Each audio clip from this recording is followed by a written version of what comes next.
These monies were approved by the National Assembly on Monday during the consideration of the budget estimates. While a total of $4.1 billion has been approved for the Guyana Elections Commission, $783 million of that sum has been allocated to host local government elections.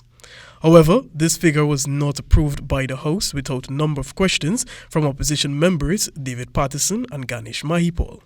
Amongst the issues raised were whether there was a budgetary allocation for a new voters list, whether provisions were made to add the names of some 22,000 registrants who had registered during the 2019 House-to-House registration to the voters list, whether allocations were made to replace and print new identification cards, and most importantly, when will the elections be held? Can I assume that the Honourable Minister is saying that the GCOM has not decided or made a preliminary estimate of which quarter local government elections shall be held?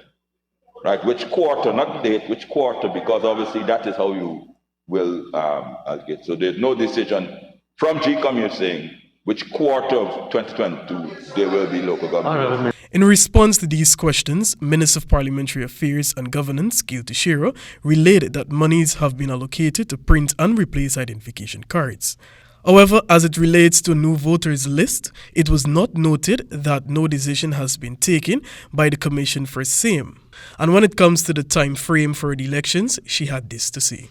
I think the honourable member is familiar with what is in that the GCOM has stated that they're preparing a roadmap which they will go to the Commission, and the Commission will make the determination of when they would be ready to commence, and obviously then inform the President of their readiness. It is important to note that the government has been heavily criticized by the opposition over its failure to host local government elections and to heed calls for a new voters list.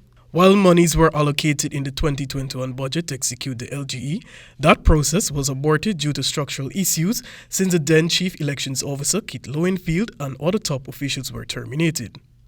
In total, GCOM has been allocated $120 million for capital expenditures, that is money used to maintain physical assets, and $4.4 billion for current expenditure, that is wages and salaries. Similarly, $27.7 million have been approved for the Office of the Opposition Leader, with an additional $5 million allocated to the office under the Parliament Office's budget. Opposition Chief Whip Christopher Jones requested a breakdown of the sum, which was provided by Minister Tashiro. As far as I understand, under 6321, Chart of Accounts, subsidies to local organizations, the allocation of $27.781 million is assigned to the Leader of the Opposition. More so, $1.85 billion has been approved for the Parliament Office, $1.84 billion allocated for current expenditures, while $50 million has been allocated for capital expenditure. Monies were also approved for the Audit Office of Guyana, the Public and Police Service Commission, Ethnic Relations Commission, and the Supreme Court. Reporting for the AGP 90 News, Joel Vogt.